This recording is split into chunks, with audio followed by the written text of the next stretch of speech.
दोस्तों, कैसे हैं आप सब। आज की हमारी कहानी है मायका।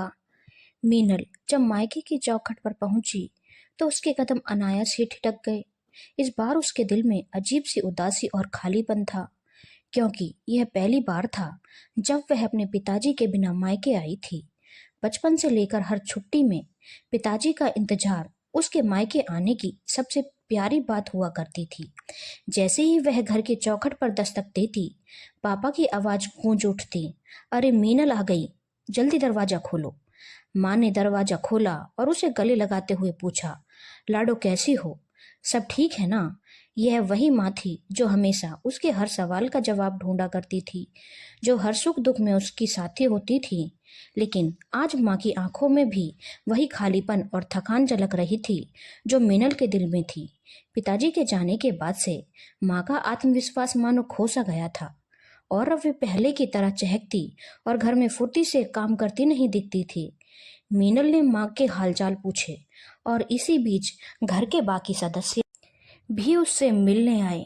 बड़ा भाई औपचारिकता भरे अंदाज में हालचाल पूछकर चला गया और मंझले भाई की बातों में भी पहले जैसा अपनापन नहीं था।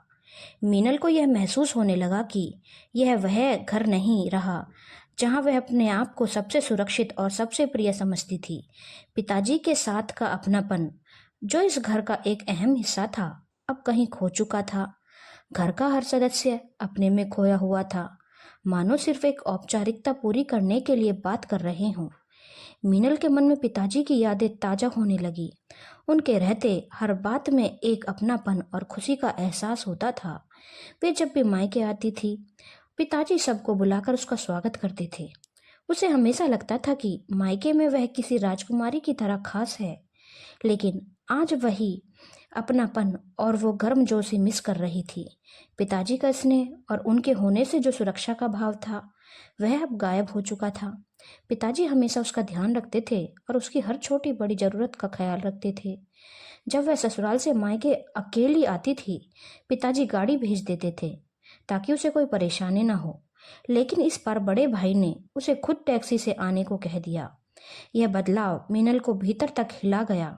उसे यह समझ आ गया था कि पिताजी के जाने के बाद यह मायका वह नहीं रहा जहां वह अपने लिए एक सुरक्षा की जगह और अपनेपन का एहसास पाती थी।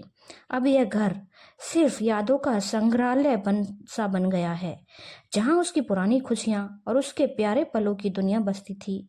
पूरा सप्ताह ऐसे ही औपचारिकताओं और कुछ खामोश पलों में बीत गया। वह मायके के एक एक कोने को देखती रही, जहां उसकी हंसी, उसका बचपन और उसके पिताजी की यादें बसी थी। लेकिन अब वो सब सिर्फ स्मृतियों में रह गए थे। पिताजी के जाने के बाद माँ और भाई भाभीियों के बीच भी एक औपचारिकता सी आ गई थी। अब यह घर वह जगह नहीं रहा जहां हर बार आकर वह नई ऊर्जा से भर जाती थी। जब वापस लौटने का समय आया तो बड़े भाई ने उसे स्टेशन तक छोड़ दिया और औपचारिकता से विदा ली।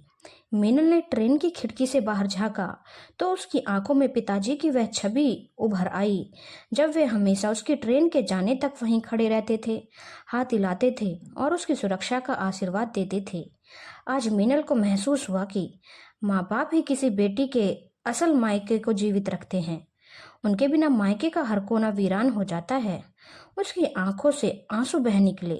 मीनल समझ चुकी थी कि माँ बाप का होना ही मायके को मायका बनाता है।